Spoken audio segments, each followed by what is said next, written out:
The year was 1973, and Kojak was America's favorite cop show. But one episode changed everything. When test audiences saw the controversial scene about police brutality, they were stunned into silence. CBS panicked, the network censored it, and the footage vanished. Until now. Here's the explosive truth about the Kojak moment that was too real for television. The story of Kojak started in 1963 when New York City was shaken by a brutal crime. Two young women, Janice Wiley and Emily Hoffert, were found dead in their Manhattan apartment. The case terrified the city, but what made it even worse was what happened next. A young black man named George Whitmore Jr. was arrested for the crime. He had nothing to do with it, but the police forced a confession out of him. His wrongful conviction became one of the most important legal cases in American history. Whitmore was arrested on April 24, 1964. Detectives showed him a photograph, claiming it was Janice Wiley. In reality, the picture was of Arlene Franco, a woman Whitmore knew from high school. She had lost the photo in a park, but the police used it as a trick. They interrogated Whitmore for hours, refusing to let him leave. Under pressure, he confessed not only to the Wiley-Hoffert murders, but also to two unrelated crimes. His confession was a lie. Whitmore was nowhere near the crime scene when the murders happened. On that day, he was in Wildwood, New Jersey, watching Martin Luther King Jr.'s I Have a Dream speech on television. Several people confirmed his alibi, yet the police ignored it. He spent more than 3 years in prison before he was released on bond in 1966.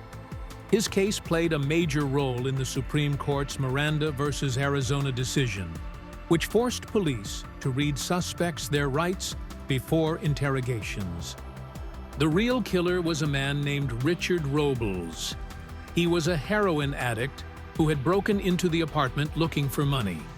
When Wiley and Hoffert returned home and found him inside, he panicked and attacked them.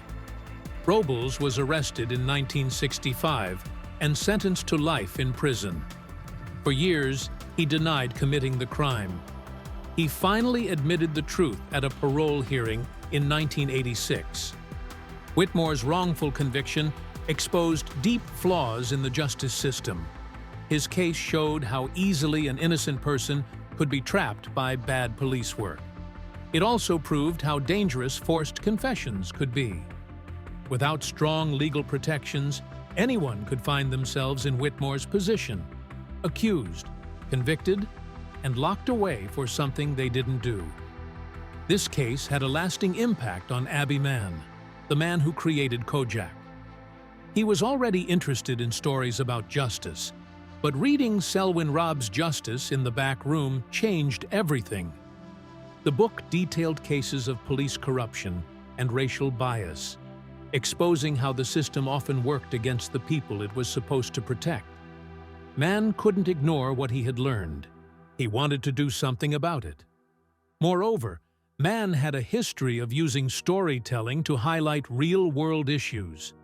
He had won an Oscar for Judgment at Nuremberg, a film about Nazi war crimes. But he wasn't just concerned with history. He knew injustice was happening in America too. He wanted to create a show that didn't just entertain, but also made people think. That's how Kojak was born.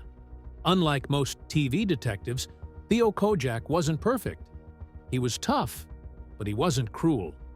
He followed the rules, but he also knew the system had flaws. He represented the kind of cop Mann believed should exist, one who sought real justice instead of easy arrests. Kojak took on topics that most crime shows ignored. Episodes dealt with racism, police brutality, and corruption, bringing these issues into American living rooms in a way few shows had before. The journey to Kojak started with a TV movie called The Marcus Nelson Murders.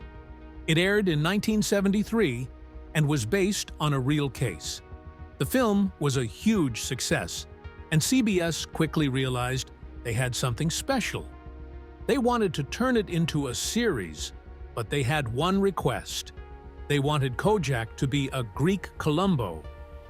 When it came to casting, CBS wanted Kojak to have a traditional leading man. They pictured someone clean-cut and handsome, a typical TV hero. But Abby Mann, the show's creator, had a different idea. He saw something in Telly Savalas that no one else did. Savalas didn't look like a Hollywood star. He had a bald head, a tough face, and a presence that was impossible to ignore. Mann believed that presence was exactly what the show needed. The network wasn't convinced at first, but Mann refused to back down. He was perfect for the part. The movie became the launchpad for the series, and CBS gave the green light.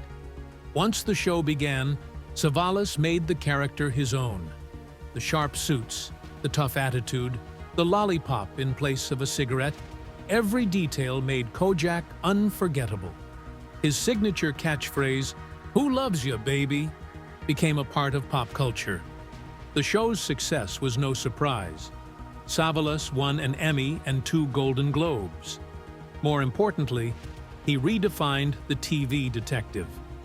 Kojak wasn't just another crime fighter in a trench coat. He was bold, street-smart, and had a charm that made him impossible to dislike. But Savalas wasn't the only one who left a mark on the show. His real-life brother, George Savalas, played Detective Stavros. The two had an undeniable chemistry on screen. George had been acting for years, appearing in shows like The Virginian and The Man from UNCLE, a detective who often brought a bit of humor to the show. At first, George didn't use his real name in the credits.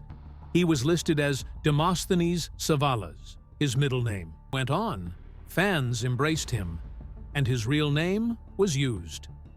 Remains a major part of the show's legacy. Kevin Dobson, the actor behind Detective Bobby Crocker, had his own battle to get on the show. More than 200 actors auditioned for the role. Dobson was rejected twice. He could have walked away, but he refused to give up. After his second rejection, he told his agent to get him one more chance. This time, he took a risk. During his audition, he playfully mocked Savalas's lollipop habit. It was a bold move, but it worked. The casting team loved it. He got the part. Dobson's background gave him an edge. Before acting, he had worked for the Long Island Railroad as a brakeman and conductor. He had also served as a military policeman in the Army. That experience helped him bring a level of realism to his role. His character was Kojak's trusted right-hand man. On screen, Savalas often called him Pussycat in that unmistakable Kojak voice. Their dynamic was one of the show's strongest elements. Dobson stayed for all 5 seasons and later returned for the Kojak TV movies. Then there was Dan Fraser, the man who played Captain Frank McNeil. He was more than just an actor. He had served in World War II, working in the Special Services Division. That experience shaped his approach to performance. It gave him a sharpness that made McNeil feel like a real, seasoned cop.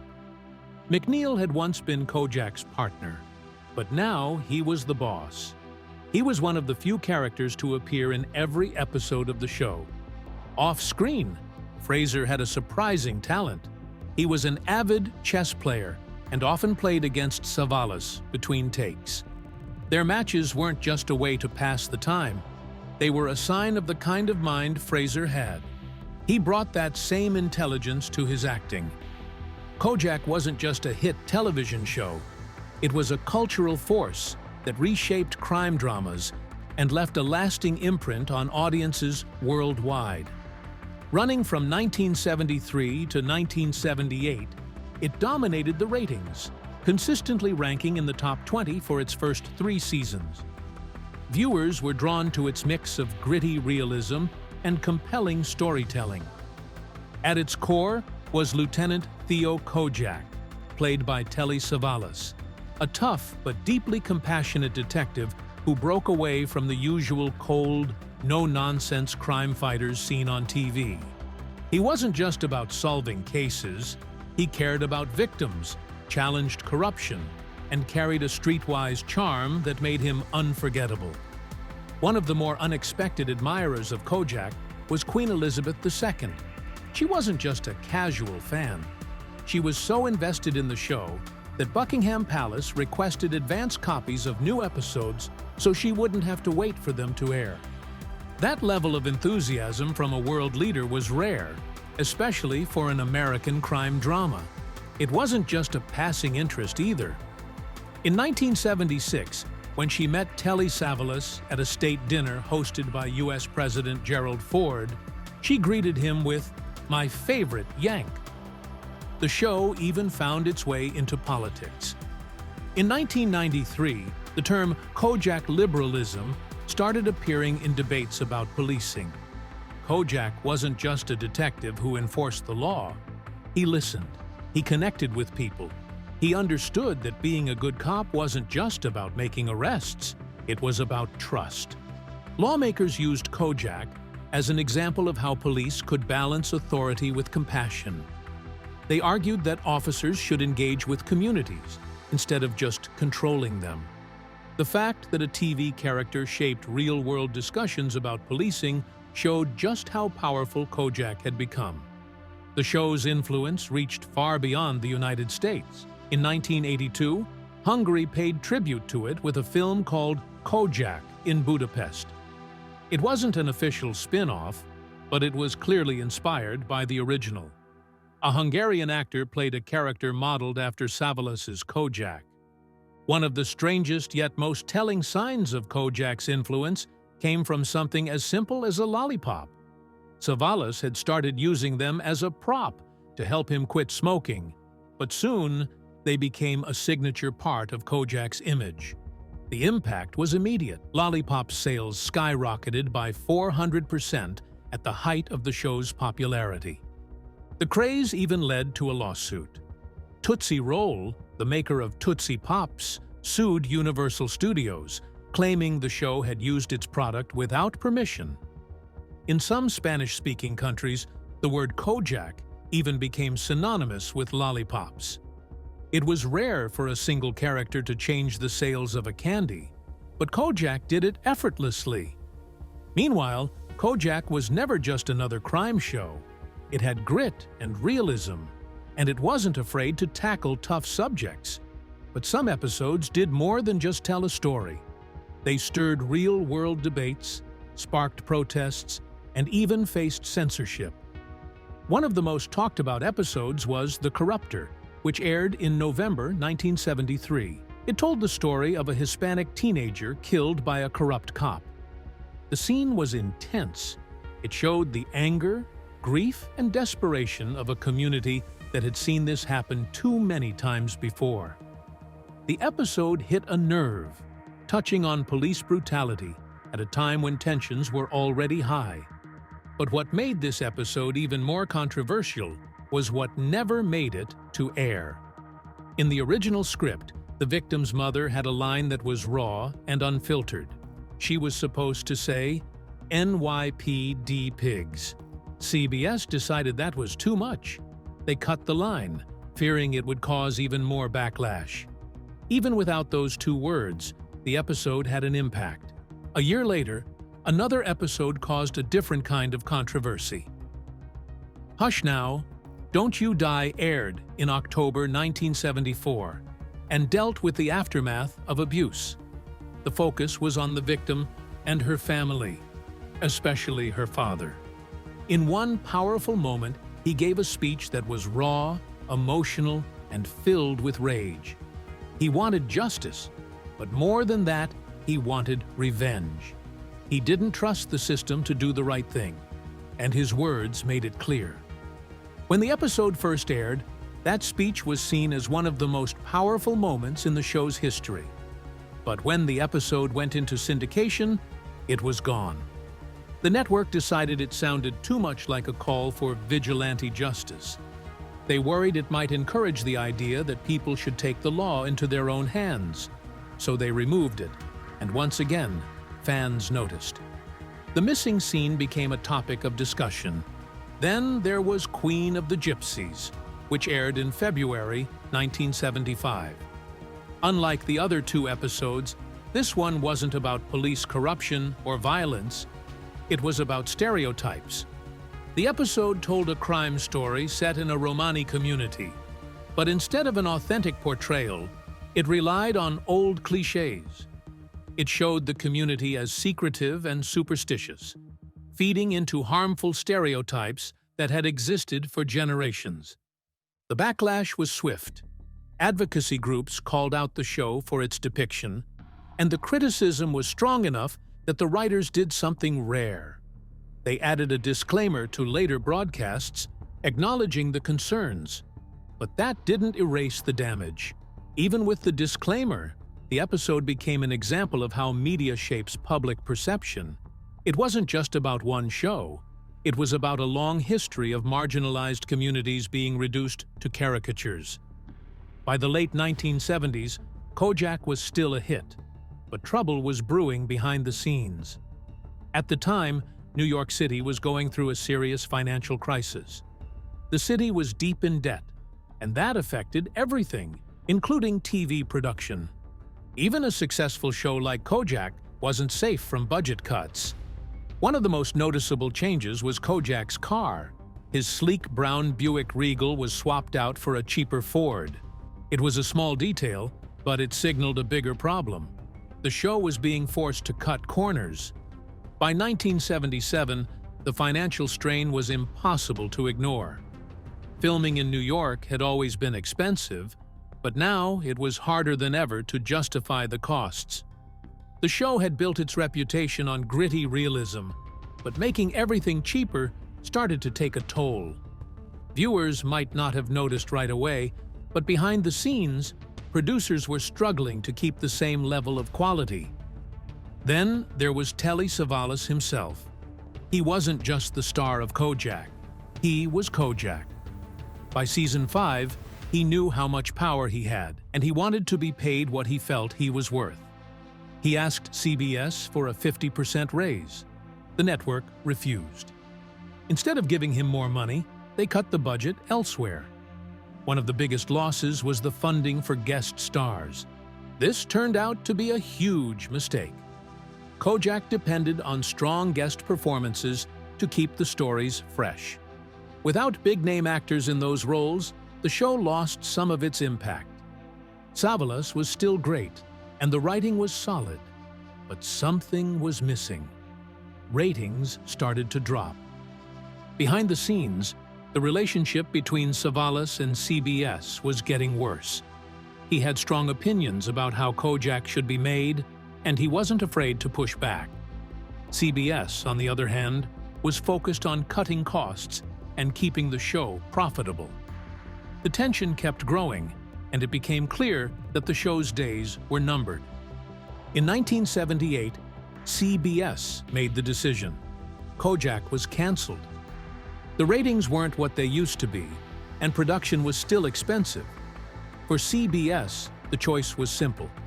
For Savalas, it was a different story. He had put everything into that role, and now it was over. His final words on the cancellation summed up his frustration. "They canceled me for a talking horse. Who loves you now, CBS?" He was referring to reruns of Mr. Ed, which CBS had chosen to air instead of keeping Kojak on the schedule. But that wasn't the end of Kojak. In 2005, it made a comeback with a fresh look. This time, Ving Rhames stepped into the role of Detective Lieutenant Theo Kojak. The original series, which aired from 1973 to 1978, had been a massive hit with Telly Savalas in the lead. His sharp detective work, tough attitude, and signature lollipop had made Kojak an unforgettable TV character. The reboot aimed to introduce him to a new generation while keeping the spirit of the original alive. The timing seemed perfect. Crime dramas were everywhere. Shows like CSI and Law and Order were dominating TV. The idea was simple: bring back a well-loved detective and give him a modern edge. With Ving Rhames leading the cast, the show had star power. Rhames was known for his intense performances in Pulp Fiction and Mission Impossible. He brought a new kind of energy to Kojak, making him just as tough, but with his own unique style. The supporting cast added to the appeal. Chaz Palminteri played Captain Frank McNeil. Michael Kelly took on the role of Detective Bobby Crocker. Chuck Shimada and Rosalind Sanchez rounded out the main cast as Detective Henry Messina and Ada Carmen Simone. The team had strong chemistry, and the cases they tackled were gritty and complex. But despite everything, the show struggled. It premiered on the USA Network on March 25, 2005, and ended after just 10 episodes. Over time, law enforcement shifted toward methods that focus on trust. Kojak's tactics fit right into that evolution.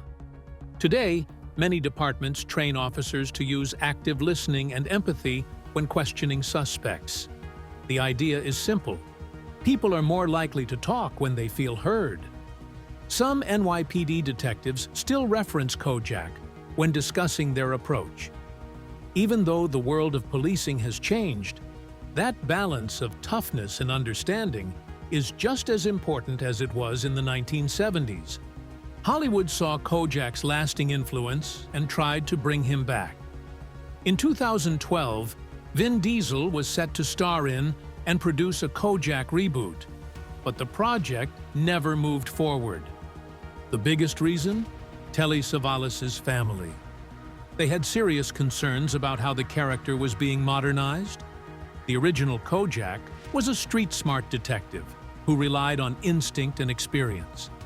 Diesel's version leaned heavily into technology, turning Kojak into a high-tech crime fighter.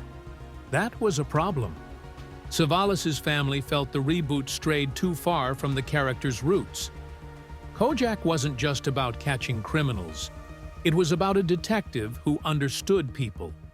His family worried that focusing on technology would erase that side of him. Without their approval, the project stalled and was eventually shelved. This wasn't just about protecting Kojak's legacy. It was about making sure any new version stayed true to what made him great. Some characters don't need a modern upgrade. Sometimes, what made them iconic in the first place is exactly what makes them timeless. That doesn't mean Kojak is gone for good. Lately, rumors about a Law and Order, Kojak crossover have been gaining traction. Telly Savalas's daughter, Ariana Savalas, has been teasing the idea on TikTok. She hasn't confirmed anything, but the posts have sparked speculation. If true, it would bring Kojak into one of TV's most successful crime franchises. It could also be a way to introduce the character to a new generation while keeping what made him special. Updating Kojak for today's world wouldn't be easy. The original show tackled serious issues, but modern policing faces even greater scrutiny. A reboot would have to address topics like racial bias, excessive force, and community trust. Those issues weren't explored as deeply in the 1970s. A Law and Order, Kojak series could balance the past and present. If done right, it could bring back Kojak's sharp wit and relentless drive for justice while making him relevant to today's audience. Whether these rumors lead to a real show or not, the fact that people are still talking about Kojak proves how much of an impact he had.